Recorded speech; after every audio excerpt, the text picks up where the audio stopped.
पूरे हिंदू समाज को संजय जी ठीक कह रहे थे कि किसी मुसलमान ने आपके हक अधिकार का विरोध नहीं किया, और तब भी चुनाव के समय आपको हिंदू बना के उसके सामने उनके बरक्स शत्रु के रूप में खड़ा कर दिया जाता है और आप समझते नहीं। कितनी बार बार ये बात कहूं कि आपका असली हक मारी, आपका क्या दलित पिछड़े कास्ट सेंसस होगा तो सब पता लग जाएगा। जब सरकारी नौकरी रहेगा तभी ना आरक्षण होगा, तभी ना नौकरी मिलेगी, तभी ना पेंशन होगा। पेंशन कहां है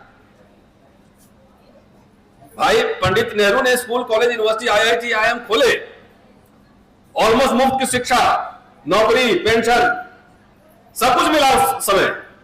और पंडित अटल बिहारी वाजपेयी आए तो सबसे पहले पेंशन खत्म कर दिए और डिसइन्वेस्टमेंट मिनिस्ट्री बना दिए। अब मोदी जी तो रफ्तार से प्राइवेटाइजेशन कर रहे हैं, तो सरकारी नौकरी नहीं रहेगी तो आप क्या, पंडित जी को भी ठेका पे ही काम करना पड़ेगा। कर रहा है लोग। इसलिए इस मंच के माध्यम से जो अपने आप को समाज का अगुआ और ठेकेदार समझ रहे हैं, मैं उनको भी आगाह कर रहा हूं, उनको भी चेतावनी दे रहा हूं। पहले आप 20, 25, 30 साल पहले देखते तो सारे यूनिवर्सिटी में, सारे ऑफिसेज में, सारे top officer, director, doctor, engineer, यही लोग थे। सबसे ज्यादा पेंशन तो आपको क्या, आपको तो कुछ नहीं मिलता।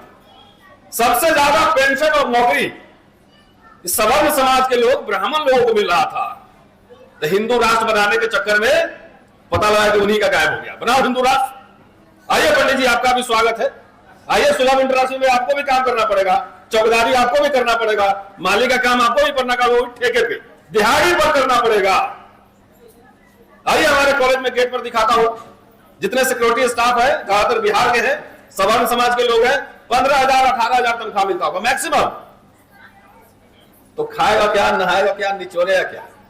बच्चे पढ़े लिखे हैं पंडित जी, जरा आप भी समझो। सरकारी अस्पताल धीरे धीरे निजीकरण की ओर जा रहे, स्कूल बंद हो रहे हैं, इलाज कहां करवाओगे? पैसे हैं जेब में? तो ये बड़ा ही एक गंभीर सवाल है। और देखिए, मैं कास्ट, जब सब कुछ का सर्वे हो सकता है, पानी में कौन सी मछली कितनी है, बाघ कितने हैं और शेर कितने हैं, भालू कितने, इसकी गिनती हो सकती है, तो जाति समुदाय की भी गिनती हो सकती है और इसमें कोई कॉन्ट्रडिक्शन नहीं है। लेकिन मेरे कुछ सवाल, और खास तौर से जो पिछड़े समुदाय के लोग, ये क्या हम एक क्लास कॉन्सेंसस, वर्ग चेतना हमारे अंदर आई है क्या? एक हम पिछड़े समाज के लोग हैं, और दलितों से भी ये सवाल है। लेकिन दलित लोग थोड़ा लड़ भिड़ के पहले ले लिया, लेकिन कुछ चक्कर में उनका भी जा रहा है। उनका तो जो मैंडेटरी था वो भी नहीं हो रहा है कि वर्ग चेतना, कि हम पिछड़े हैं, कि जातियां आपस में मुठभेड़ कर रही हैं। जब तक वर्ग चेतना नहीं आएगा, सामुदायिक चेतना नहीं आएगी, हम जाति के हैं या जमात के हैं, तब तक कास्ट सेंसस हो भी जाएगा तो भी आपको कोई लाभ मिलने वाला नहीं है। मैं उदाहरण देकर समझा सकता हूं। यहां जितने लोग बैठे हुए हैं, हमको 50 लोगों को 50-50 करोड़ रुपए का बिजनेस देना है। यह समझिए कि 50 लोगों को क्लास 1 नौकरी देना है और 2 MP का टिकट देना। आप क्या लेंगे? क्या लेंगे बोले? 90% से ज्यादा लोग दलित पिछड़ा, हर तरह से सवाल पूछता हूं। राहुल जी एक बार बार कहते हैं ना कि ये एक्सरे मशीन है और इसमें से आप इंडस्ट्री में नहीं है, स्टॉक मार्केट में नहीं है, यहां नहीं है, वहां नहीं है, ये नहीं है। क्या इन समुदायों में ये चेतना है? 2 MP का टिकट देंगे तो आप उसमें मारपीट करने लगेंगे जाके कि मुझे दो, मुझे दो। 50 लोगों को 50-50 करोड़ का बिजनेस आप नहीं दिलवाओगे। ये चेतना नहीं है, मूर्ख चेतना है। पंडित जी से यही सवाल पूछेंगे कि आप क्या चाहिए आपको, तो वो बोलेंगे नहीं, हमें पहले नौकरी दे दो। 40 साल नौकरी करेगा, 50 करोड़ का बिजनेस लेके 500 करोड़ बनाएगा, और जिसको देखो सबको टिकट चाहिए। कितना है पूरा MLA MP इस देश में? क्यों MLA MP बनना है भाई? 60, 85, 90, 100 में शोषित 90 है, 90 भाग हमारा है, पिछड़ा पावे 100 में 60, 85, 15 तो इतने साल से सुन रहे, नारे अच्छा लगते हैं, लेकिन रियल ग्राउंड पे आइए। अभी जाति जनगणना साइड हटाओ थोड़ा सा। मंडल कमीशन के 40 रिकमेंडेशन है, उसमें से सिर्फ 2 लागू हुआ। VP सिंह ने एजुकेशन में अर्जुन सिंह ने एजुकेशन में, इसमें फोटो क्यों नहीं है उनका? ये भी तो सवाल है ना। क्या उन दोनों लोगों की आप पुण्यतिथि या जन्म दिवस मनाते हैं? क्यों? नौकरी और शिक्षा आपके एजेंडा पे है ही नहीं। सबको सफेद कुर्ता पैजामा और सफेद जूता पहन के विधायक जी बनना है। सोचिए, मैं गंभीरता से कह रहा हूं कि सबको एमएलए में तो जहां देश में अभी मैं कल लौट गया हूं बाहर से ही, इतना नशा किसी समाज में नहीं देखा।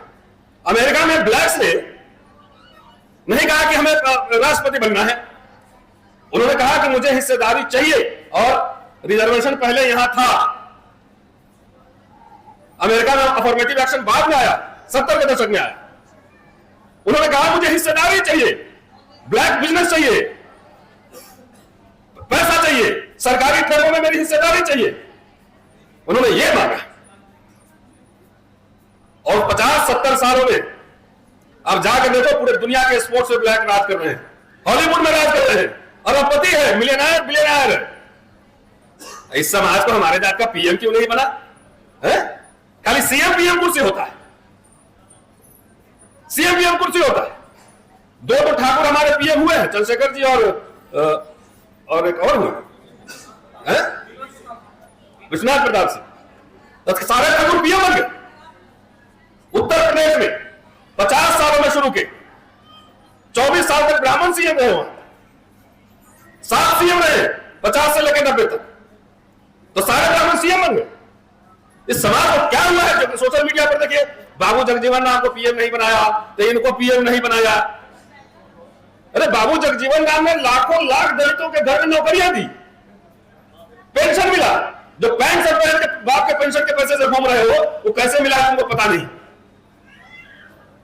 12 साल जिंदगी भर कहते लगे कि शिक्षा और रोजगार का सवाल हमारे लिए जीवन मरण का सवाल है। बार बार जाकर देखिए, ग्रीवांसेस ऑफ शेड्यूल कास्ट में लिख रहे हो, और कहीं दलित पिछड़े नेताओं और समाज के एजेंडा पे न शिक्षा है न रोजगार है, तो कास्ट सेंसस करा के करोगे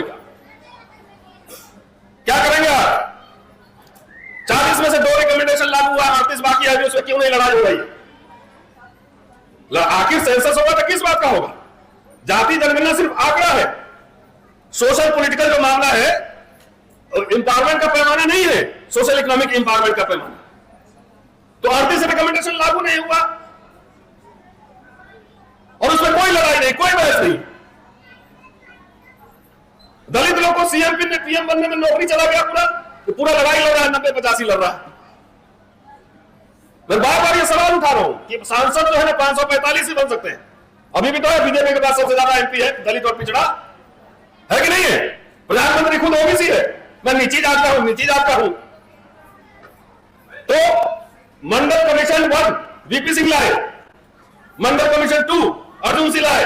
ये पिछड़ा प्रधानमंत्री कोई लाया? कुछ लाया है कि जो मिला था आपको पहले थोड़ा बहुत उसको छीन रहा है, और तब भी आप उसकी पालकी ढो रहे हो। मुझे पता है 44% 2019 के चुनाव में पिछड़ों ने वोट दिया बीजेपी को, तो अपने हाथ में कुल्हाड़ी लेके अपना पैर काटोगे तो कास्ट सेंसस हो जाएगा तो क्या होगा? जब तक कि एजेंडा नहीं हो, मैं इस सवाल से पूछना चाहता हूं कि आप सगुन परंपरा में हैं कि निर्गुण परंपरा में? इसी में सवाल का जवाब छुपा हुआ। बचपन में हम लोग जाते थे मेरे गांव में, तो मुहर्रम में मुसलमान हमारे जो घर के आसपास होते थे, उनके यहां लोग जाते थे लाठी बाजरे सीखने, देखने कैसे मुहर्रम मनाया जाता है। हिंदू में शामिल होते थे। आज आप क्यों नहीं जा रहे? आरएसएस के एजेंडा पे खेल रहे हो। जितने इतनी जातियां हैं उतना एक टिकट ही बांटेगा तो सब जाति का कोटा पूरा नहीं होगा। तो यादव को दे दिया तो कुशवाहा नाराज, कुशवाहा को दे दिया तो कुर्मी नाराज, जाटव इधर हो गया तो जाट इधर हो गया, तो सैनी यहां हो गया। ये तो खेल चल रहा है। नहीं समाज के एजेंडे पर, नहीं समाज के नेताओं के एजेंडे पर शिक्षा और रोजगार नहीं। आखिर निर्गुण परंपरा में कौन है? कबीर है, फुले है, सगुन में तुलसीदास है। धीरे धीरे आप लोग धीरे हिंदू सगुन परंपरा में चले गए और मुसलमानों के खिलाफ आपको खड़ा कर दिया गया। अगर यही चेतना है, बिहार में तो हुआ है सर्वे, हुआ है कि नहीं हुआ है? हुआ है सर्वे। तो बिहार में बीजेपी कैसे जीत गए वहां पर? क्योंकि इन पिछड़ों ने वोट दिया। दलितों में भी दलित वोट दिया। अभी सरकार बनने के बाद सबसे पहले ज्यादा बुलडोजर चले पासवान जी के घर पे, चले कि नहीं चले उनसुदा साहब है? क्योंकि मोदी जी आरएसएस उनका एक ठेकेदार को खरीद लिया है जिसका नाम है चिराग पासवान। तो जात के नेता को बनाओगे तो सब खरीदना आसान होता है ऐसे चुटकी भर में। कोई पिछड़ा समाज में यह चेतना है कि पिछड़ा समाज का व्यक्ति होगा चाहे किसी कास्ट का हो, उसको जो हमारे हक की बात करेगा, हमारे लिए लड़ेगा, उसको हम नेता बनाएंगे। यह पिछड़े वर्ग में यह चेतना है कि जो दलित समाज का व्यक्ति है जो हमारे लिए लड़ रहा है उसको हम अपना लीडर मानेंगे। आप में चेतना यह है और ये आरएसएस बीजेपी ये बात समझ चुका है कि इनके जात का एक टिकट दे दो ये खुश हो जाएगा। क्या चल साहब सही बात कह रहा हूं? जात का टिकट दे दो खुश हो जाएगा। कहां किसी ब्राह्मण ने हल्ला किया कि हम सीएम पीएम बनाएंगे?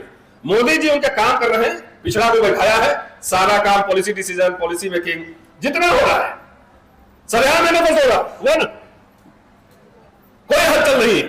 हम लोग पागल की तरह हर सेशन में आके बोलते रहते हैं लेकिन कोई फर्क नहीं पड़ता। भी हम जानते हैं इलेक्शन आएगा तो सब अपने अपने जात का नेता ढूंढने लगे।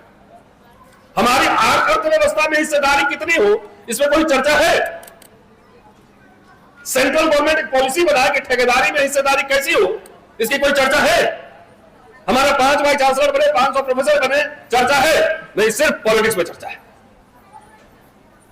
और पॉलिटिक्स भी वैसी चर्चा है, बाबा साहब अंबेडकर बार बार कहा करते थे कि राजनीति बहुत ही गंभीर विषय है, इसको करने के लिए एक अच्छा वक्ता होना चाहिए, उसको इतिहास का ज्ञान होना चाहिए, उसको अर्थशास्त्र का ज्ञान होना चाहिए, उसको पॉलिटिकल साइंस का ज्ञान होना चाहिए, ये सब होना चाहिए। एक गंभीर विषय है राजनीति करना। यहां राजनीति करने का मतलब लोग समझते हैं टिकट लेना खाली एवेलेबल, और ये आरएसएस डिजाइन समझ चुका है, इसलिए हर जात का एक ठेकेदार बनाया हुआ है। ठेकेदार उधर से लेता है और ठेकेदार जब जात को पीटो, उसको हकमारी करो, एक ठेकेदार खाली पकड़ो। तो मुझे समाज से अपील करना है कि अपने जात के ऐसे नेताओं का बाइकआउट करो, बाइकआउट उसको वोट मत दो। लेकिन ये बात समझ में नहीं आती है।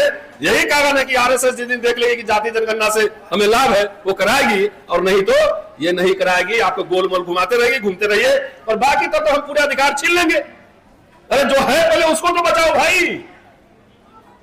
इसमें डिबेट नहीं हो रहा है, समाज में हलचल नहीं है, आंदोलन नहीं, मुझे दे दो, भीख दे दो। कोई आंदोलन है, कोई रैली है नहीं, ये हमारा काम नहीं है। ये काम समाज है, समाज के लीडर्स का काम है, वो लोगों को मोबिलाइज करें। हम लोग तो अपना रिस्क लेकर जितना हो सकता है उतना कर ही रहे। आप सभी का बहुत बहुत शुक्रिया, थैंक यू।